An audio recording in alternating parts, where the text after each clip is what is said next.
Hello everyone. This week I am hand building a mug and then doing a bubble glaze onto the mug. This was actually a workshop that I did recently with about 9 other people.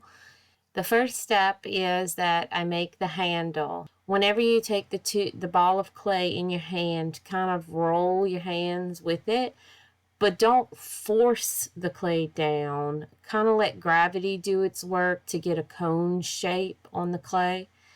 Then whenever you wet your hands, again, don't force the clay down.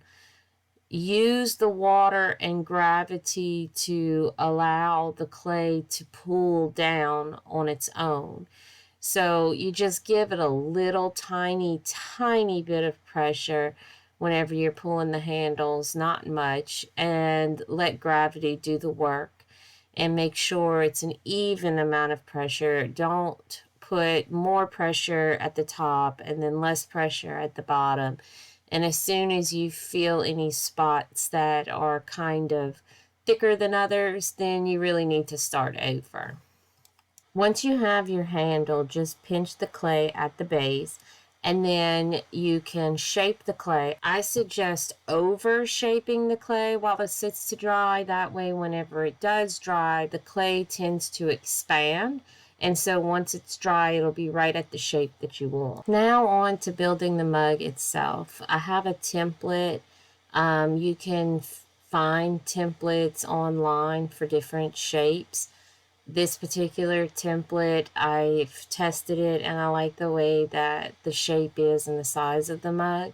So you just cut the template out of the clay. This is going to be the wall of your mug. Once you have that cut, you're going to bevel the two sides. Now make sure that you bevel them opposite so that when you join them together, they join properly.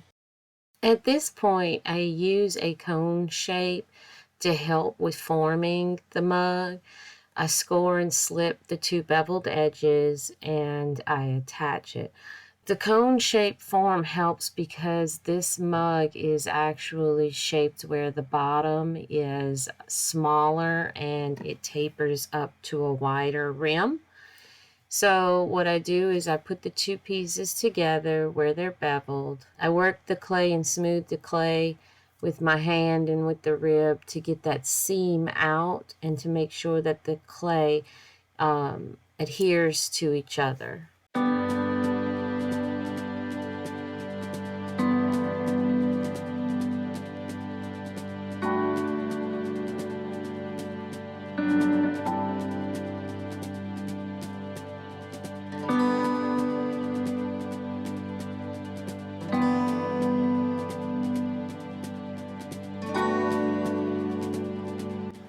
Once I have the outer seam sealed, I remove the cup from the form and then I begin to smooth out the seam on the inside of the cup.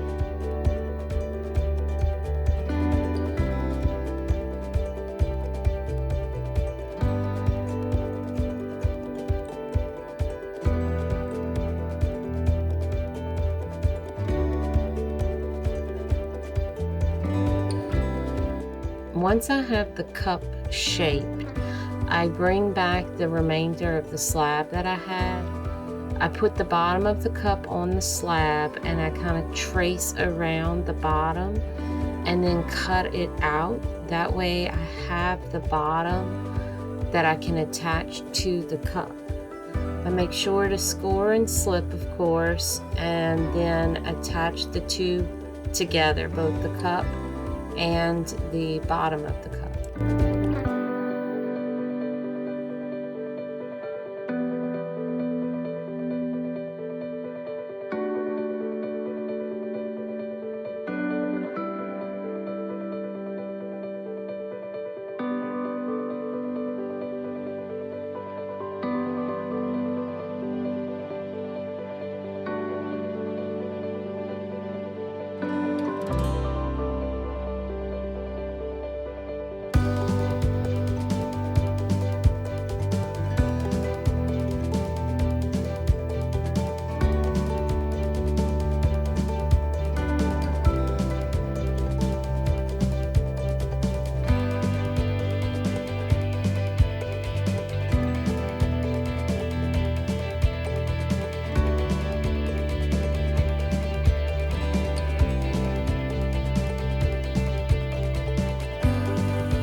To help make sure that the inside seam is sealed properly, I make these really tiny coils that I then put inside the cup on the seam where the bottom and the outside meet.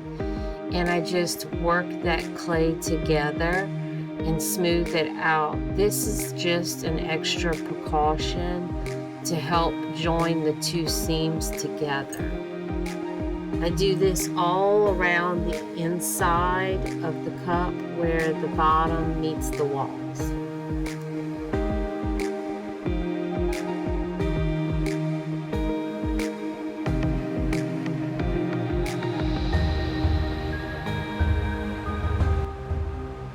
I then use a sponge and my finger to smooth out all the rough edges on the top of the cup, on the rim, as well as on the bottom of the cup, to make sure that it's more of a beveled edge and not a sharp edge.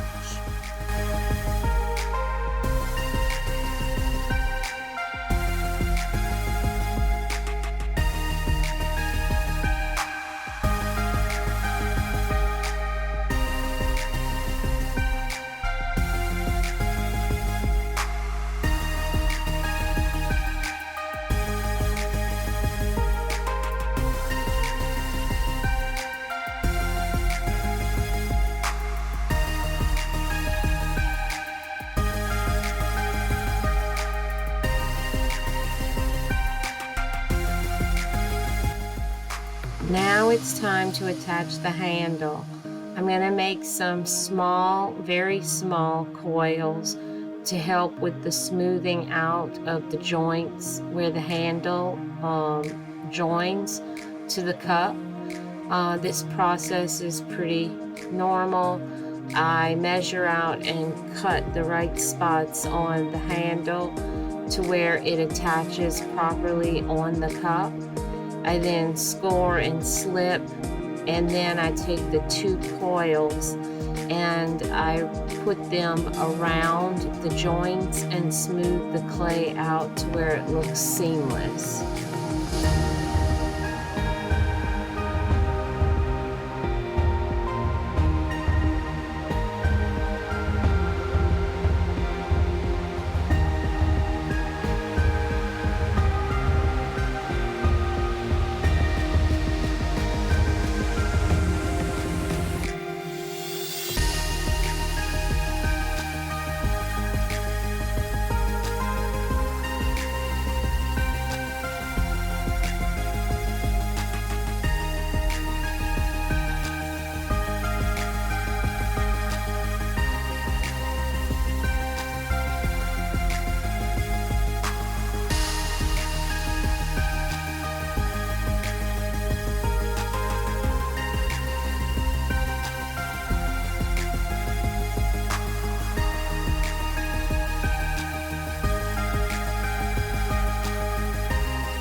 Now that the cup is finished, I let it dry and then I put it in the bisque fire. For glazing, I'm not going to bubble glaze the entire mug, so I take some newspaper and masking tape to cover up the areas that I do not want the bubble effect on.